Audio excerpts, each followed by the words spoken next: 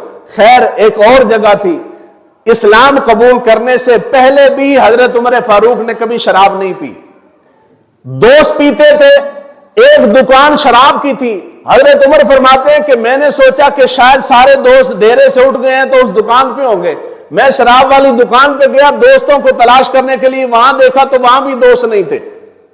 گھر واپس جانے لگا تو دل میں خیال آیا کہ جا تو ویسے ہی رہا ہوں تو کیوں نہ بیت اللہ کا طواف کر کے چلا جاتا ہوں۔ آدھی رات کا ٹائم تھا، بیت اللہ میں گیا تو بیت اللہ کا طواف کرنے سے پہلے میں نے دیکھا کہ حضور صلی اللہ علیہ وآلہ وسلم رکن یمانی کے پاس کھڑے ہو کے نماز پڑھ رہے ہیں۔ اس وقت تک حضور کے شدید ترین مخالفین میں سے تھے، اسلام کے دشمنوں میں سے تھے۔ آپ کہتے ہیں حضور رکن یمانی کے پاس اس وقت تک بیت اللہ کی طرف منہ کرنے کو حکم نازل نہیں ہوا تھا، حضور صلی اللہ علیہ وسلم بیت المقدس کی طرف منہ کر کے نماز پڑھ رہے تھے۔ میں نے دیکھا تو دل میں خیال آیا کہ مخالف تو ہوں، آج کھڑا ہو کے دیکھو تو صحیح کہ یہ محمد کرتا کیا ہے، آدھی رات کو جو یہاں کھڑا ہے کیا کرتا ہے، کیا پڑھتا ہے۔ آپ کہتے ہیں میں آہستہ آہستہ دبے پاؤں حضور کے قریب آیا، حتیٰ کہ اتنا قریب ہو گیا کہ بیت اللہ کے پردے کے اندر غلاف کعبہ میں چھپتا چھپتا اتنا حضور کے قریب آ گیا کہ میرے اور حضور کے درمیان فقط کعبے کا پردہ رہ گیا اور فاصلہ کوئی نہیں تھا۔ اتنا قریب ہو کہ میں جھک کے کان لگا کے کھڑا ہو گیا کہ محمد کیا پڑھتا ہے۔ حضور صلی اللہ علیہ وسلم نماز پڑھ رہے تھے اور نماز میں اللہ کا کلام پڑھ رہے تھے۔ میں کھڑا ہو کے اللہ کا کلام سنتا رہا، کلام نے دل پہ اثر کر دیا۔ حضور صلی اللہ علیہ وسلم جب تک نماز پڑھتے رہے، تلاوت کرتے رہے اور میں سنتا رہا اور حضور کو دیکھتا رہا۔ جب حضور نے نماز ختم کی، نماز ختم کر کے جانے لگے، حضرت عباس کے مکان کے قریب پہنچے تو میں بھی دبے پاؤں حضور کے پیچھے تھا۔ میرے پاؤں کی آہٹ ہوئی تو حضرت حضور صلی اللہ علیہ وسلم نے پیچھے مڑ کے دیکھا، مجھے دیکھا تو کہنے لگے اے عمر کس ارادے سے کیوں پیچھے آ رہے ہو؟ میں نے کہا اے اللہ کے نبی، میں اللہ آپ کے رب پہ، آپ پہ اور اس کی نازل کردہ کتاب کے اوپر ایمان لینے کے لیے آپ کے پیچھے آ رہا ہوں۔ اے سبحان اللہ علی جگہ، یہاں سبحان اللہ کہنی تھی کہ میں اسلام قبول کرنے کے لیے کس شے نے متاثر کیا؟ قرآن نے دل کی دنیا بدل دی، اللہ کے کلام نے کفر کا میل اتارا، اللہ کے کلام نے ہر کدورت دل کے اندر سے، ظلم زیادتی ہر شے نکال دی، کفر کی تاریکی سے نکال کے ایمان کا نور عطا فرمایا قرآن نے۔ اور وہ قرآن جس کو آپ ہاتھ لگانے کو تیار ہے، وہ بھی کافروں کے اوپر قرآن اثر کرتا ہے۔ آپ آج بھی یورپ کے اندر چلے جائیں، کسی گورے گوری کو پکڑ کے اس کے سامنے قرآن کی تلاوت کریں، لوگ حیرت زدہ ہو جاتے ہیں اس آپ کے قرآن کو سن کے، اور اسی قرآن کو سن کے ہمارے دل پہ کوئی اثر نہیں ہوتا۔ ہم حصول برکت کے لیے محفل، بڑی سے بڑی دینی محفل بھی رکھ لے تو شروع میں صرف حصول برکت کے لیے تھوڑی سی تلاوت کر دیتے ہیں۔